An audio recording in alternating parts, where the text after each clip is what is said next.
Hey everyone, welcome back. So we're back working on the firewall at this stage of the game. I've gotten a few more parts in. I really wish I could take credit for the fuel management system that is going on here, but there's a gentleman who's building a sling over in, I believe, Germany, and that's his design on this. It's really clean. It removes quite a bit of the hoses out of the system, and just it seems very, very efficient. He's done a great job documenting everything. So, well, the documentation are a lot of pictures, but I do work well off of that and can make a pretty good estimate off of that. So, I'm following his work pretty close. I'm hoping to mirror it as much as possible. But because of that, the fuel pump needs to slide over a little bit on the firewall. The gas collator needs to slide over but a little bit on the firewall to make some room for the I'll call it effectively the fuel stack on the front of the airplane. So I'm moving along with that. I'm finding that some of the connectors, I mean, they're just basic AN connectors, and AN fuel connectors, but boy, they're hard to get a hold of. I mean, some of the stuff I'm finding is 2 to 3 weeks before anything is going to get delivered.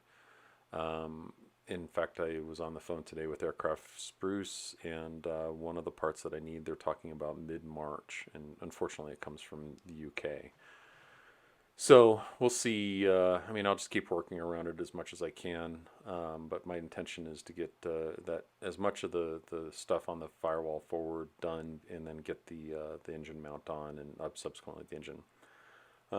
So it took some time to get the center console squared away. That part that's on top there, the oval section, for whatever reason, we had it shown. We checked it in.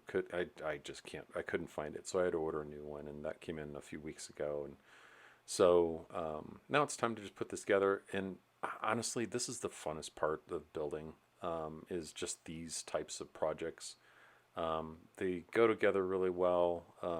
They're not horribly difficult to assemble. Um, it's just fun because when you get towards the end of it, you're like, oh, cool, I've got this really great part. But this is the part of the center console. The headphone jacks are inside this. So I might make some modifications to make it easier for the wiring to not protrude out when that armrest sits down.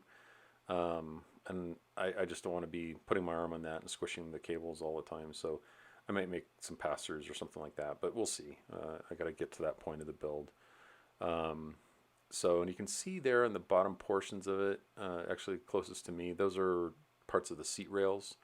Um, I had installed those in the airplane, and because I needed to make some changes in the fuel lines, I went ahead and took them back out, and I'm glad I did because basically this allows me to get the center channel skins kind of all worked out. And I tell you, if anybody needs something done wrong the first time, let me know because I'm your guy. All the rib nuts on both sides of the skin were put in the wrong direction. It was very difficult to discern that in the instructions. They've got pictures and things like that, so you can kind of follow along with it. But again, if you need something done twice, let me know. I'm good for it.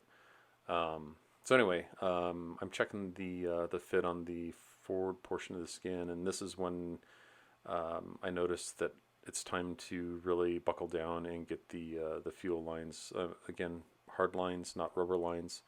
I'd changed my mind on how I was going to run the fuel lines. Initially, I had the lines coming in the side, and then some and for angle joints at the turn there. And every time you introduce a new junction, there's a potential for a leak, and that really bugged me. So I went ahead and tore all that out, and because of that, I had to pull back the flap actuator, and it's the flaps, the flap actuator, and then run the new lines, and this worked out really well. It took a little bit of time, but I was able to get it eventually worked out. So effectively, it returned me back to what my original plan was. And again, as I mentioned earlier in the video, the plan from the gentleman in Germany This is how he's had it done, and it inspired me to go back and rework it. This part needed to be done in order for those side skins to go in, because those side skins come pretty close to where the fuel line runs in the side. Um, Advantages of doing the hard lines over the rubber lines is that the rubber lines have to be replaced every 5 years. Hard lines, if you do it all correctly, then you'll never have to touch it because it's not effectively a perishable material. Um, because I had to move the fuel pump over, it interfered with one of the guides on the left hand side. So I just needed to make a little bit of opening for the bolt for the fuel pump to get in there. And also, if you happen to, I'll try to remember to put the link to the other builder site in there, because it is very well documented. Uh, it's great to go through and review it and see where they are at in the build. Um, but the way he has it done is the fuel selector valve that comes with the kit is not directly behind the panel itself. It's on sort of a remote, um, and because of that, there needs to be a new location created for it. Again, no plans for this. This is just a visual interpretation, um, but it's pretty clear how it gets done. There's a that piece goes in between those two stacks at a slight angle, and then there needs to be a channel created in there to allow for the fuel selector to be mounted in that. Now I've created the channel. You can see the channel in the middle there,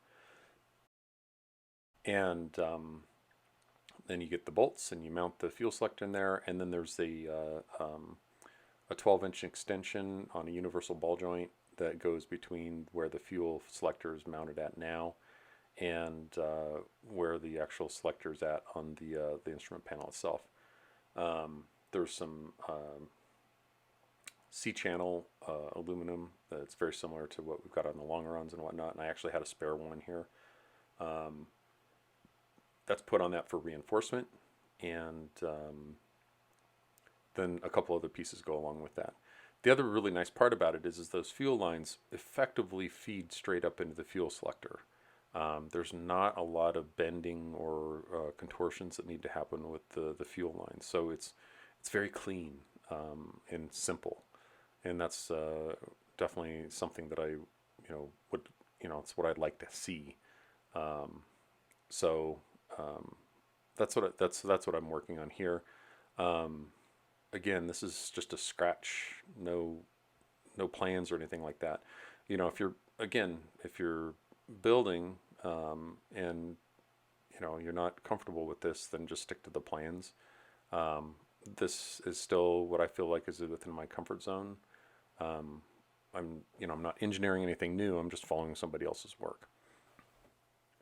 So from here on out, it's basically just continuing to work on the the niggly little things. I'm hoping by the next time I get the next round of videos together and edited, you'll start seeing the engine mount come on, and I'm certain that the engine will be on. Right now there's about 3 inches of snow in the alley, and I need some wiggle room for the engine mount to be able to move around out there a little bit. So I might have to wait a couple days for it to melt. But the intention is to have the engine on here in the next few weeks, and once the engine's on, then obviously it's keep chipping away at it. But I'm hopeful that maybe late spring I can start seeing something about going out for some first flights. So I don't know. It'll be fun. I mean, really, I'm kind of hoping for Oshkosh this year, but if I can't make it, I can't make it. This is the priority at this point in time, and and then paints. That's a different conversation. So anyway, yeah, like, subscribe, tell everybody about it. If you have questions on it, please feel free to comment or drop me an email. My blog site has the contact information. So talk to you soon.